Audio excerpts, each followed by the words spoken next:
Selanjutnya mari kita dengarkan materi tentang modul ajar. Materi ini akan dipaparkan oleh Ibu Juliana Ratu Ujung. Pada Ibu pembawa materi, kami persilahkan. Oke, selamat pagi semua. Pagi. Terima kasih untuk kesempatan yang telah diberikan kepada saya untuk memberi materi pada hari ini tentang modul ajar. Untuk modul ajar di sini saya akan menjelaskan tentang konsep dari modul ajar dan komponen apa saja yang ada nanti pada modul ajar. Oke, sebelum kita masuk pada yang pertama yaitu konsep modul ajar, saya ingin bertanya, Bapak Ibu di sini ada yang tahu apa itu modul ajar? Ada yang tahu modul ajar itu apa? Silakan Bapak Ibu. Bahan ajar. Oke, Ibu Julia. Modul ajar mungkin kurang lebih seperti RPP. Jadi seperti rencana pelaksanaan pembelajaran yang akan kita lakukan di kelas. Oke, betul. Modul ajar itu merupakan RPP atau rencana pembelajaran yang nanti akan kita lakukan di kelas. Oke, kita lihat konsep modul ajar itu seperti apa. Oke. Konsep modul ajar bisa dilihat di depan. Konsep modul ajar yaitu modul ajar itu merupakan implementasi dari alur tujuan pembelajaran yang dikembangkan dari capaian pembelajaran dengan profil pelajar Pancasila sebagai sasarannya. Oke, modul ajar ini dia disusun sesuai fase yang sudah dilampirkan pada capaian pembelajaran. Oke, selanjutnya kita lihat komponen dari modul ajar. Komponen dari modul ajar ini dia terbagi menjadi 3 bagian. Yang pertama ada informasi umum, yang kedua ada komponen inti, dan yang ketiga di situ ada lampiran. Oke, kita lihat untuk komponen yang pertama yaitu informasi umum. Informasi umum yang pertama ada identitas modul. Dalam identitas modul itu dia termuat nama penyusun, institusi tempat penyusun itu bekerja, dan tahun modul ajar tersebut dibuat. Terus ada jenjang sekolah. Jenjang sekolah dia tingkat SD, SMP atau SMA.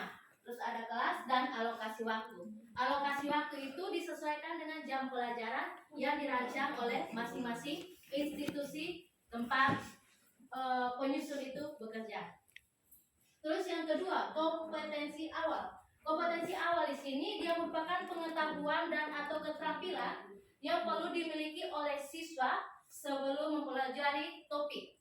Nah, contohnya di sini, saya ingin mengajar, saya di sini guru mata pelajaran matematika. Saya ingin mengajar materi tentang persamaan dan ketidaksamaan linear satu variabel. Nah, kompetensi awal yang harus dimiliki siswa itu dia harus mengetahui konsep pembelajaran atau konsep pembelajaran dari aljabar, memahami konsep pembelajaran dari aljabar. Hal ini digunakan untuk mengukur seberapa dalam modul ajar yang nanti akan dirancang. Oke, selanjutnya di sini profil pelajar Pancasila. Profil pelajar Pancasila di sini dia merupakan tujuan akhir dari suatu kegiatan pembelajaran yang berkaitan erat dengan pembentukan karakter peserta didik. Seperti sudah diketahui bahwa profil pelajar Pancasila ini dia terdapat 6 elemen. 6 elemen itu dia saling berkaitan dan terintegrasi dalam proses pembelajaran. Bisa itu dia termuat dalam materi atau dalam pedagogi atau proses pembelajaran dan asesmen. Terus selanjutnya ada sarana dan prasarana. Sarana dan prasarana di sini merupakan fasilitas dan bahan yang dibutuhkan untuk menunjang kegiatan pembelajaran. Oke, lanjut untuk target peserta didik. Peserta didik yang menjadi target dalam proses pembelajaran ini yang pertama adalah proses peserta didik reguler. Peserta didik reguler di sini yaitu peserta didik yang tidak mempunyai masalah. Peserta didik yang tidak mempunyai masalah dalam memahami atau menerima suatu pembelajaran. Terus ada peserta didik dengan kesulitan belajar. Dan yang terakhir adalah peserta didik dengan pencapaian tinggi. Yang terakhir di sini adalah model pembelajaran.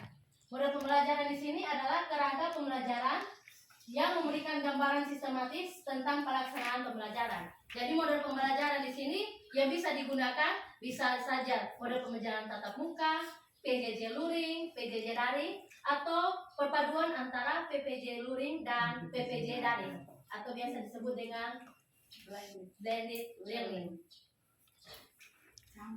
Oke, ini bagian yang kedua, komponen inti. Komponen inti yang pertama yaitu tujuan pembelajaran. Oke, tujuan pembelajaran ini